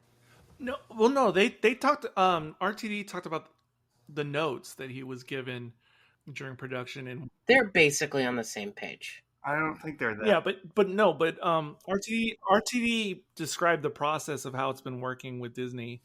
First, he started with, just so you know, this is what RTD said. Just so you know, like every British drama for like the last 10 years has been receiving notes from American producers. He was like, I don't care which one. That's an excuse. Well, hold on. He said, so I don't care which one you can think of, but they're all receiving notes from American network directors. An excuse. But then specifically for this episode, I think it was The Giggle. I think it was The Giggle, but it was definitely one of the 3 recent specials. So he said they showed a rough cut to the Disney execs, and they said, yeah, we don't like the ending. Like it's not, or maybe they're talking about Star Beast. I don't know, but we don't like the ending. It's not really grand enough, or whatever, or it's not as exciting enough. So RTD said he like rewrote like the entire ending, and according to him, he says, yeah, and it was better for it. You know, yeah, it's better. He has to say that because he's getting paid. I get that part. He has to speak politically, of course. But still, it's fine. And at least the way he described it. Okay, all right. So I don't know if this is my last podcast talking about Doctor Who, but it might be, because I don't know what we're gonna get. And generally speaking, from what I saw in the Christmas special with the goblins, I'm not sure. I'm really not sure. Does it look better or worse than The Doctor, the Widow, and the Wardrobe? Oh, dear. I mean, we've gotten so much crap. Yeah, Caleb is right. Me and Caleb have... No, we've gotten so much crap, but at least it's been, the BBC, and at least it's been truly Doctor Who. Who are ruining Doctor Who for years. Right now, we're going into a period where it's going to be run extensively through the American company, Disney, and Disney's going to make the call and write the notes on whatever RTD does. And I'm not sure. Yeah, I just don't see this concern compared to what we've had previously. Yeah, I don't either. Well, that's fine. You don't have to see the concern. I have a concern. Yeah. And at the end of the day, if I'm not, I won't spend time on this if it's a show that I can't manage and deal with. And I don't have great feelings about it going forward at all. I don't think the side of concern or the side of lack of concern, I don't think either is wrong or invalid, and that's perfectly fine, either which way. But not since these 3 recent specials, I don't think Caleb and I have ever been so on the same page in regards to New Who until now, because it's pretty shocking. Yeah. He and I have argued and debated quite a lot about New Who on and off mic, and something weird has happened where we're on the same page, and I'm cool with it. It's surprising to me. I don't know why it's happening. Finally seeing my side. So I haven't moved. I'm in the same spot. He saw the light. He saw the light. For the Christmas special, I will continue to avoid trailers and teasers as best I can until I actually see it. But having not seen that stuff, except for little flashes when I'm closing a window on my browser, right now anyway, I am super excited for whatever the next episode is. I don't care if there's zany things in the teaser or whatever. Yeah, I just watched it about 30 to 40 seconds ago, and yeah, I am not just with Doctor Who, okay. but with whatever movie or series. I don't let a teaser push me any way or the No. other. Yeah, it's hard to judge. Whether I think, oh, this teaser is amazing, or I think it's terrible. I have learned that is a false road to travel. No, Eric. Eric, no. I remember when The Force Awakens came out, and they had was it The Force Awakens? I can't remember. With the progs? Oh, that's The Last Jedi. Yeah, the Porgs. That was the second one. That was Porgs. the movie I don't ever talk about. Porgs. Yeah, Eric's boyfriend, Ryan Johnson, created them. They put them in my boyfriend too, sir, but not with Star Wars. And we have to share them with Steve. And they put these porgs in there, and they're cute, they're adorable. And I saw it in the trailer. I'm like, fuck that. It's all about porgs. This is going to be the next thing. Well, I just watched something that's worse than porgs. Oh, the goblin things? Yeah. Oh, interesting. I haven't seen the trailer.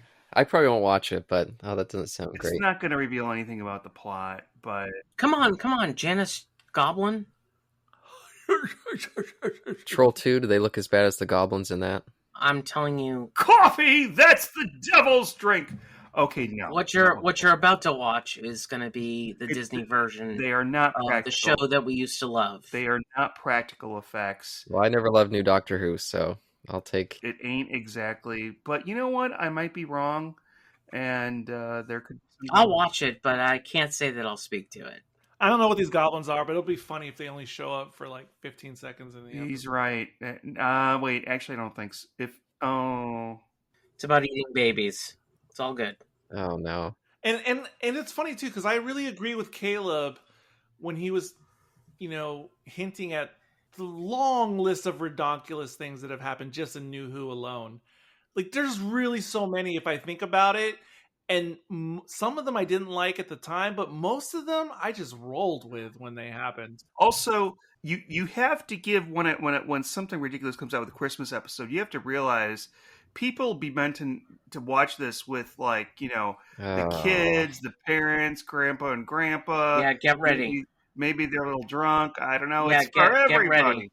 Get ready. I don't know what that's supposed to mean. People have always used that to justify just terrible, terrible stuff with New Doctor Who. I just don't understand it at all. I will be surprised. You sound like you're talking to Adolf Hitler or something. People use it. No, he's in the closet where I punched him. I would be very surprised if the next episode, the Christmas special, I'd be extremely surprised if it cracked my bottom 10 of least favorite New Who episodes. I'd be extremely shocked. I don't know. I'd be extremely shocked if I liked it. Whatever my bottom 10 are, I really don't like in New Who. Yeah, it's worse than Hellbent. Oof. I love Hellbent, but... You do? Oh, my God. I can't even remember them all. I just remember... I'm going to pine away for Hellbent. I'm glad you brought up Terrible. Hellbent. Is that the second one of the two-parter? That's the second part, yeah, when Clara gets her little... So that's something I had written down in my notes, which was, I think... I didn't look at the entire list, but I think off the top of my head that this is my favorite episode of New Who since Hellbent. Oh my God. I think Hellbent was the previous high point for me, and then the steady decline. That's not shocking. I mean, we've dealt with the Jodie Whittaker era. Yeah, I mean, there's not much there. I know the Jodie Whittaker era as well as Series 10 for me. Yeah, I mean, it's not shocking to me. It's probably my favorite episode since Hellbent 2. Oh my God. Yeah, but I'm happy about that. I'm happy that it... I mean, that's not a shocking... That's shocking to me. That's one of the worst of New Doctor Who, Hellbent. Just completely destroyed the entire series arc of Series 9. It's not the worst. It's not the worst. Wait, there's by any stretch. Heaven Sent and Hellbent, and I don't think I liked it. It was when the Doctor, in the first one, he's like trapped in some type of weird mind trap. Yeah. And then later they're on Gallifrey. The confession dial. And he punches his way through the crystal over 1 billion years. Yeah. That's a good one. I remember thinking that was good, even though what I'm saying right now is just something that I would not like, but I remember liking that. Yeah. That was the last two-parter. Heaven Sent was very good. It was a good piece of television. Very good. And Hellbent is like a sequel, right? Hellbent is not as good as Heaven Sent. It's like the continuation. Horrible. Okay. Destroys the entire series arc. Hellbent. Someday I'm gonna. I mean, if you want to talk about like destroying the entire series arc, like we've seen so many episodes since that do Yeah. exactly the same thing. No. Definitely not. Not in the comparison to Hellbent. Oh, he put down his wine for that. I heard that. Oh, so the Timeless Children didn't destroy a series arc as much as Hellbent did. It fulfilled the series arc, not in a good way. It didn't completely undermine the series arc. The whole series arc of Series 9 is... I'm not going to say that Hellbent is my favorite Yeah. episode of all time. Not- but it's certainly not as bad as what we've seen over the last 5 years. And not that I want to talk about this next thing anymore. The thing I'm about to say, but my understanding on the Flux is that by the end of that storyline, doesn't like half of the entire universe get destroyed, like a la Apparently. Thanos? Yeah. Apparently. And then so something on the level of Thanos happened, Okay. and we don't Yeah. see any No. like No. after effects or Just loss. Don't think about it. Just Yeah, don't they move fuck- I'm just saying that is a big deal to me. That's just complete. I don't want to revisit that. I don't even want to talk about it. But they But- have. I was thinking about revisiting it because I don't remember all that happening. Or it might have been Chris Chibnall, like farting in the elevator right before he leaves, and RTD. That's what it comes was. in. 100%. Because RTD did bring it up twice now. It's like, oh, the Flux, all this death. Woof. But we never actually see it. It's just, No. yeah. Yeah, and again, I don't even want to talk or think about it more. But that super makes no sense to me.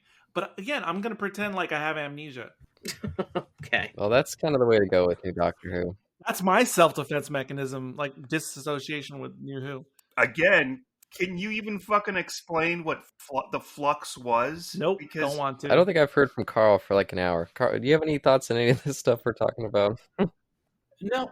I'm sitting back because my analysis and my perspective of this was scoped primarily to the episode.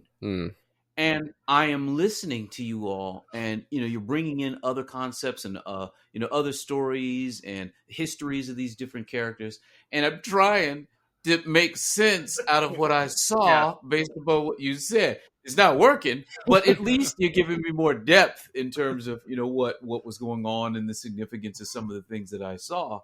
But no, I'm listening. You all. Trust me, Carl. Your interpretation of this story and trying to listen to what we're talking about, yours is the best way to take in this Doctor Who stuff. Yeah. Like it's the much more healthy way to deal with this show. Whatever version I have, or Josh, or Caleb, don't do that. Don't do that. We're all kind of on a spectrum here in a way, and the Doctor Who spectrum. 1,000,000%. There is a chart I saw one time. The 9, different Doctor Who fans. Oh God. Oh, And no. like there was one dressed as McCoy, the 7th Doctor. He's like, "It's not what it used to be. Oh, you hate it." Yeah, trust me. In this conversation, in this room right now, Carl, you're the neurotypical. Own it. You're the newbie. You can say whatever you want. It's the healthy choice. I'll just continue to watch like Robot through Invasion of Time and leave everything else. There's Josh playing as Sylvester McCoy costume. I'll just leave everything else. It's fine. Well, but I guess just to pull out a shock for me, especially after the Star Beast, where I strapped a kick me sign to Murray Gold's ass.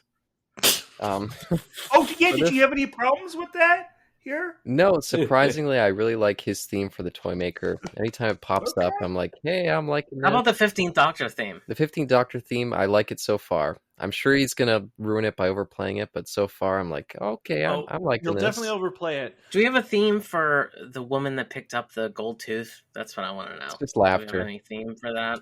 The thing about that gold tooth thing, I haven't gone back to revisit it, but isn't that too much like what happened to the Master previously in New Who? Oh no, Eric! I don't even remember what happened in 2008. I have no memory of that. So Is anybody else? Is anybody else like it was? It looked like a woman that picked it. Woman, Right. Is anybody else like? Oh, I hope it's not Kate. it's Mr. Fusus or whatever the name of the chick was back in those days that made the Doctor, not the Doctor, the Master that reconstituted the master. The secret Yeah. cult of Saxon or whatever it The was. secret cult. Yeah, exactly. When they had Uh-oh. when they had the stained glass image of the TARDIS and everything. Oh Dude, my this is- god. That is But just insane. We're going back to that. That is so horrible. But my point was, it was way too samey to that. Oh, samey? Oh. It was exactly the same. I don't know why. It was. I was trying to look at Mel's nail polish because I was like, what if they're pulling a fast one on us? No, And no, Mel no. is It's under something this- we don't know. Mel's under some hypnosis and she doesn't know what she's doing. and Hey, she's- I don't mind this. I like this. Keep going, Oh, Eric. yeah. So Mel's under. Oh, wait. Don't you love the fact that Mel was spun so much that it was just like Tom and the Ronnie Oh, when she no, was that was- spinning in that that, was really that good. thing? Oh, I didn't think about that. That's good, Josh. No, yeah. So the master long ago came up with a backup plan where he like did some hypnosis on Mel, Oh, so that no. should he ever No, you know, they're not going to do be that. killed. Well, I'm just giving you what you asked for, Sean. It's going to be Donna's daughter before it's that. When did he do this? Was Whoa. 'cause- And Donna's daughter, she's not just No, it's going to be Trixie Mattel. Oh, please let it be Trixie. No. It's the chick from what was it, from Dubai, that's been buying all of Rose's Oh yes. little Okay. things. That's who it is. I wonder what you It's- meant by that. That'd be interesting. That'd be interesting. Oh, I like that they brought back the CNN or whatever the network was. Oh, Oh, Kelly. what's her face? Yeah, what's her face? I can't remember her name now. But, Yeah, but but I know what you mean. It's exactly the same woman as it was. And by the way, doesn't the armband? I don't remember what it's called. So wait. It sounds like vax. It sounds like vaccination. No, this is a fun fact. I think we should tell Carl. I'm anti-vaccination. That's what she Yes. said. Well, no. Yes. Okay, so Carl, just explaining for Carl because he made it. So when they're in the unit headquarters and the ladies on TV, the newscaster, she's been the newscaster on Doctor Who ever since the first episode of New Who. Nice. I can't remember Yeah, what the actress's name is. But she didn't want to wear the armband because that would be Right. like a vaccination. Yeah, she's anti-Z-Dex. Yeah. Yeah, I'm going to be totally honest. I'd probably be anti that too. Me too.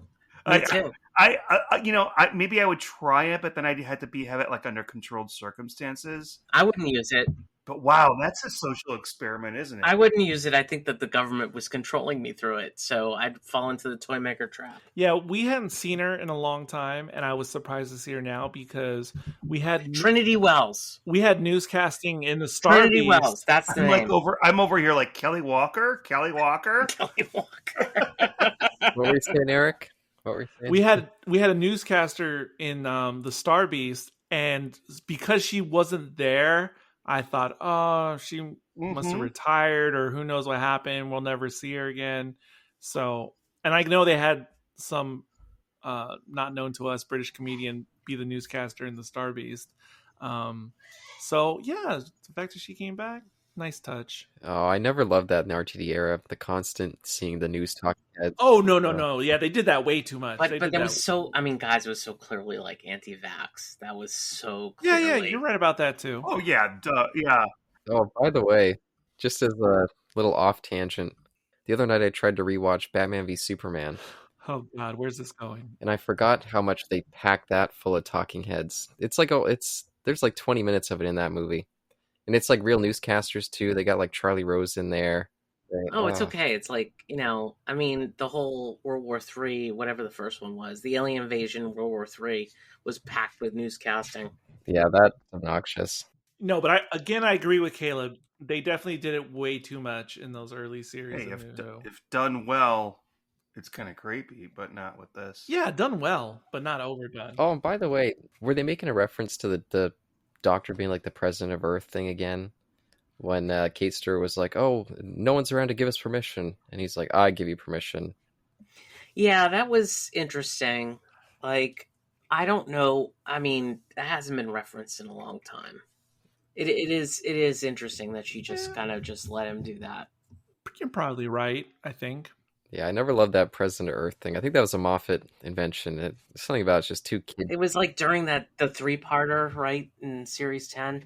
Oh yeah, Was it yeah, Moffat? that's right. The pyramid at the end of the world and whatever those other ones Yeah. were. Extremists. Yeah. Okay. and The Lie of the Land. For some reason, I thought it was earlier than that. I think that was when it showed up first. Or Yeah.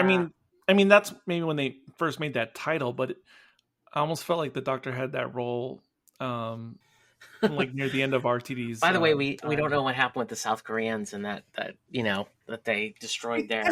Exactly. That's one of those things. It's like, what, South Korea's what? International what? I mean, is there going to be an international incident while this thing is going around worldwide? It would totally be an international There's incident. totally an international incident. What is this going to be? Threads? I want to know. Oh no, not that again. Well, no, it kind of mean this element. It was South Korea, not North Korea. But this element of worldwide panic. Threads is my human centipede of Much worse. the 2020s, I think. Much more disturbing. Yeah. This element of worldwide panic, it kind of reminded me of Doctor Strangelove in a way, of like people in charge acting nutty. So I don't know. I don't think that's panic. I think it should have been like zombies. Like, what did I say? 28 Days Later. There was a really, fuck. Okay, I should bring this up. Okay. There is a book that Stephen King wrote maybe 10 years ago. It might be more. It was called Cell. Okay. This is what this book was about. So one day, out of nowhere, there's something that happens, and everybody that is talking on their cell phone at the time turns into, not technically a zombie, but they just turn into a bloodthirsty beast, and they try to attack everybody else who wasn't on the cell phone. I don't want to beat a dead horse here, but what a simple thing. And it's actually explained in one page later on in this admittedly kind of short Stephen King novel, that there was an eclipse or something like that. Just like in Night of the Living Dead.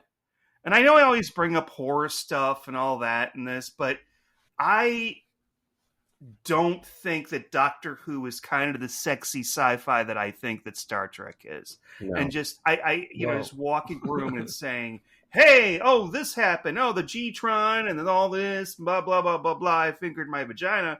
What? What is this going? Jeez. Gotta lay off the... You know what I'm talking about? There's a lot of vagina talk here. Someone's got to cut off Sean from the drinks again. I know what you're talking about, except for the pubic area. But maybe moving away from that moment there. No, talk about. He said, "I know what you're talking about, Sean." What? You did? Okay, shit. Okay, we know what you're talking about. It's just the pubic part that stuck out. Yeah. How about another part that stuck out to me? Okay. We got another little sign of the Moffat RTD liking to make Doctor Who a little bit more mythic. What do you guys think of the one who waits? A little hint there. Another one of those. Oh yeah. Oh. That's a good point. Like the boss. Yeah. Referred to as the boss earlier, but now as the one who waits. Oh yes, that's right. Yeah, so maybe that'll be addressed in the first season. Again, is it the Master? Is it someone new? Yeah, I mean the Master is definitely out there now, and who knows? I mean, it's fine. It's early days. I'm not gonna go Bad Wolf crazy. I mean, they've already filmed the first They've already filmed the first season, and are partly way through the second season of Shuigawa already. So, I hope the Master regenerates as Jennifer Saunders. That would be awesome. But like not just Jennifer Saunders, but Edwina Monsoon, with evil. I'd want it to be Patsy Stone instead. I think that would be better. I'd be happy if they just retired the Master for like 6 or 7 years. They've just so ruined that character in New Doctor Who. I'd like them to retire Doctor Who for 6 or 7 years. I'd like for them, sir, please. Aww. I'd like for them to retire the Daleks for 6 or 7 years. I guess it's been a while since we've seen a real good Dalek story. Yeah, absolutely. Yeah.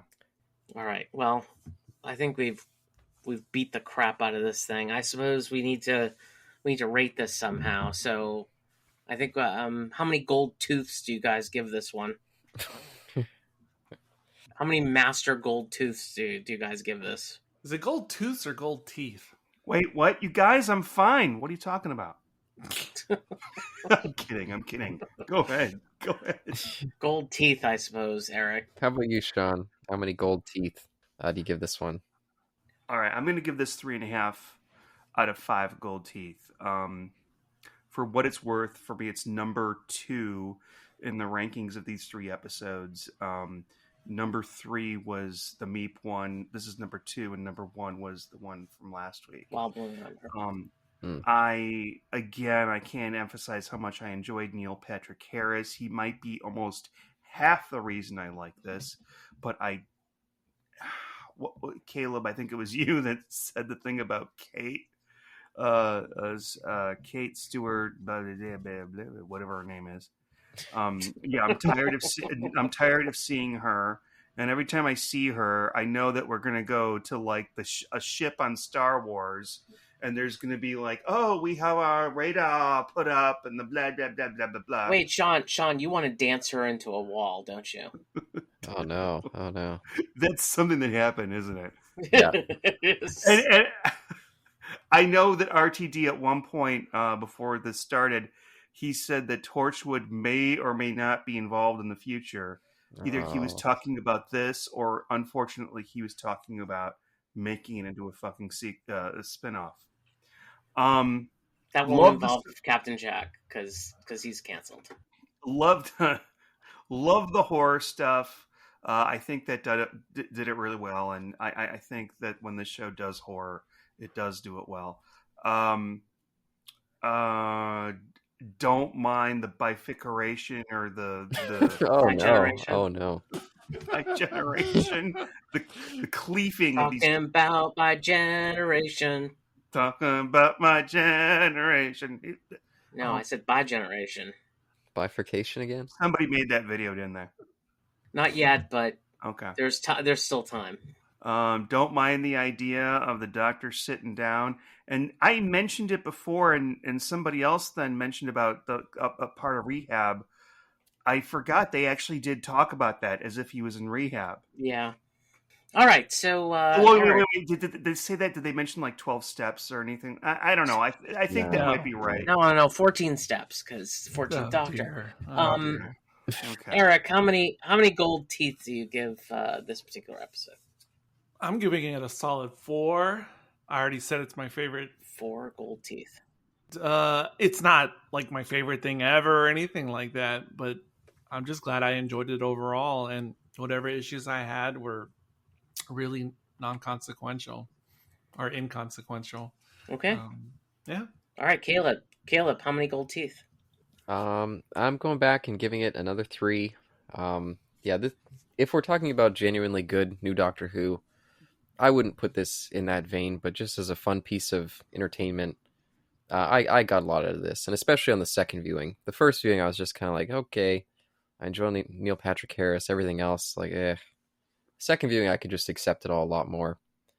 I especially liked the puppet show scene, and the little Stooky family, little kids scene. I like the rhyming in that. We didn't really talk about that scene too much, but I thought that whole scene was really fun there. Agreed. And the effects were top notch during the Stooky suit. Very, very well done. Looked great. You wouldn't see that in earlier, Oh, no way in hell. No way in hell. Would you see that in Eccleston? Yeah. No. I mean, it's almost 20 years old now, Eccleston stuff. Yeah, but overall, definitely the plot is stupid. The bi-generation and the splitting the TARDIS stuff is stupid. But New Doctor Who, to be honest, is kind of a stupid show. So it's kind of like, okay, I can just go along with this. I'm sorry, Caleb. This all makes sense. I don't mean to say this over your review, but I don't know who mentioned it. But I do think it's completely silly that the whole time all this drama is going on, the toy maker's just sitting there. Yeah, that was me. Yeah, that's a main complaint of mine. It's fair. He's like, huh? I thought it was totally fine. I thought it made sense. To me, that bit totally made sense. Him just sitting there. Yeah, that didn't. I interrupted Caleb's review. Yeah, and I definitely really liked Shudigawa out of the gate, and I'm curious to see what they're going to do with him going forward. Yeah, and just as a final note, I don't know if we're going to see this opening theme again after this. I don't know if they're going to change it. But the new theme that Murray Gold's done for the opening, I still don't overall love it, but I like the piano in it, and it's growing on me more. Hold on. Do you like the heavy breathing at the end of the show? Heavy breathing, maybe not so much for me. I don't know if that was Murray Gold himself or... Wait, hold on. I have to say, hallelujah, Hallelujah! Not because it's Christmas, but because Caleb said something nice about Murray Gold. Hey, credit where credit's due. When I like him, I compliment him. When I don't, which is most of the time, Okay. yeah, I kick him in the butt. They're gonna get Hans Zimmer for the next season. Oh, They're gonna get Morris Binder for the beginning. All right, Carl. How many gold teeth do you give this one? I'm giving it 3 gold teeth. Oh dear! Oh wow! hey, it's the same one I gave it. Yeah, What's wrong with that? That's acceptable Doctor Who. I know, but keep it going, Carl. Sorry. I mean, I just, like I said, the pieces I liked, without a doubt. Beautiful effects, wonderful lighting. I'm saying goodbye to the old Doctor. I'm looking forward, very much looking forward. I concur with your all your analyses that the new Doctor just burst onto the scene with an enthusiasm, an energy, sort of a clean slate spirit that I'm ready to get on and see what's coming with this Doctor. But in terms of the pieces of this element of this episode, we're getting 3 teeth here. This is not my favorite. All right, so I'm gonna give it 3.5 gold teeth, which is probably the most I've given so far on the 3 specials, and it's mostly for the first half. The first half of the show was very, very good. I don't love the ending. I'm okay with Bi-Generation, but I think that they sort of, just like RTD always does, he loses steam. That's what he does. He always loses steam. Like he's got some really great start, and then when it's time to put it together and close it, he loses it. Definitely, look at Utopia all the way through the end of that trilogy. Like he just loses steam. So I'll say that the beginning is great, and it's sort of lost it after that. In regards to Shooty, seemed great. I'm really worried about the show. I'm worried about the direction it's taking into greater fantasy and less about hard science fiction, and how that's going to affect my enjoyment of watching the show. You know what though, Eric, you said that every single time a new showrunner comes on. Last time you were right, but I mean, how could it be worse for you? Did you just call me Eric? I call Josh. Josh, sorry. Keep it going, Josh. If you got any more. This is an old showrunner, and this is a company that I know very well at this point. And I have great concerns about what we're going to see going forward. It doesn't mean I won't watch. I definitely will, but I'm not sure it's going to be worth it for me to speak my opinion on it. So we'll see.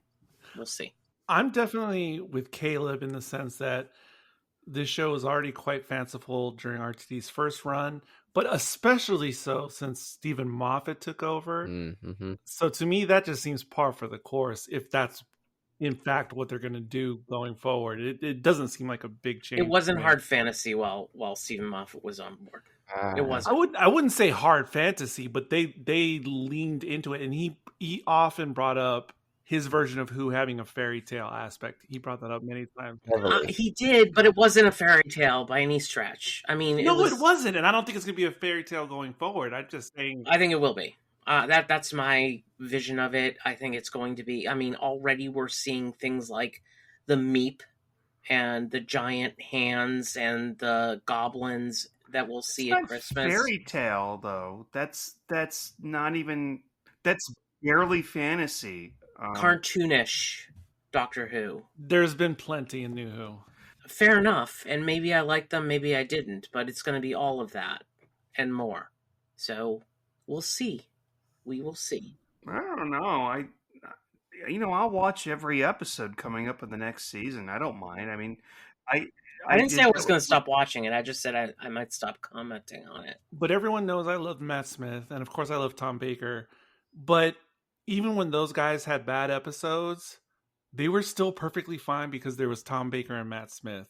So if I continue to love Shurigawa as much as I do now, then I think like I could enjoy Shurigawa and a bunch of terrible Jody stories if it was Shurigawa. Just because he just seems to have so much charisma and magnetism that I think he could get me through some weak stories. And he doesn't have his karate stance that he does. Let me tell you what to do. La, la, la, la, la. Yeah, I'll be honest. I think Steve Moffat is just as bad, if not a worse writer at times than Chris Chibnall. But he just had better actors in the lead. That's why, like, I am not going there. I think Steve Moffat can be absolutely horrible. Oh at my times. God. That's where me and Caleb depart. I don't see why, but maybe we'll discuss it one day. That's where the clear glass wall comes down between me and Caleb. This is so RuPaul's Untucked right now. Doctor Who nerd. But we can discuss that another day, I suppose. Oh, we've already discussed. I mean, you and I have already discussed Yeah, that. we'll keep going around the sun, me and Eric, constantly. I don't need to revisit that one. Oh, I'll be there to revisit it. Oh, this is like being at a church picnic or something. I haven't tasted your coleslaw. Well, I haven't had your marshmallow salad. Pour some more of my Heaven's Door, and we can keep going on about Steve Moffat for another 2 hours. This is like the time when you guys weren't there when Caleb got really, really drunk and then started attacking me with all my triggers. Oh no, I forgot about that. And I don't want to revisit that experience. I'm getting pretty drunk right now, so let's watch out. Let's have some more of this Bob Dylan's Heaven's Door. High recommend Bob's Dylan Heaven's Door bourbon. Pretty good stuff. Well, there you go. But Count that sponsorship. Not not sponsored. Yeah, well, that's all we got. No, good. Thank you, Josh. That got us out of that totally legally. That's very good. But yeah. So until then, closing out the show today, this is Eric. This is Josh. This is Sean. This is Carl. yeah, and this is Caleb. And until next time, Even if they tell you to pull both arms and not their finger. Don't panic.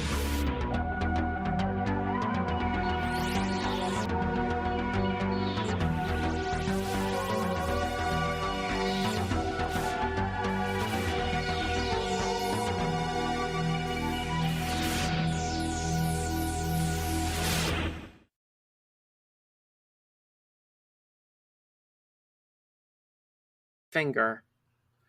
Don't panic. Don't panic and grab their penis. Oh no. no, that one's not staying in. I always wait to see if someone else will do it for me, but yeah. I don't know what the thing is. I don't know. No one's ever fucking explained to me the rule. All you have to say is don't panic. That's all you have to say. Carl, can you give us a clean "Don't Panic," please? Don't panic. Thank you. I'm glad not to have my voice every time with that. When you said clean, okay. I didn't know that it was just don't panic. I thought it was you could add on to that. It's called. And you know what? I don't even know what I'm going to say. It's not even like it's scripted or anything. I just blather some ridiculous thing out, and 90% of the time it sucks. Josh has a wall of Post-it notes with all his ideas he's been working on during the A off wall of season. Post- I'd like to see a wall of Post-it notes of everything I've said prior to Don't Panic. I'd love to see that.